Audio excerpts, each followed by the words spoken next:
Со хипербарична оксигенација на безболен и нерадикален начин може да се третираат низа состојби, вели доктор Балевски.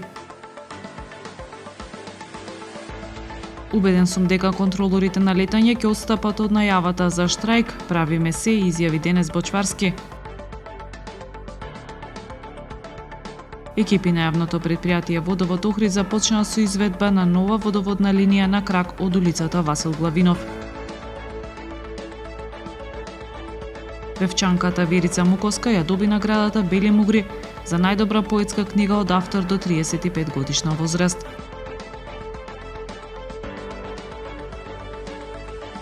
Примет утре сончево со мала облачност и температура до 8 степени.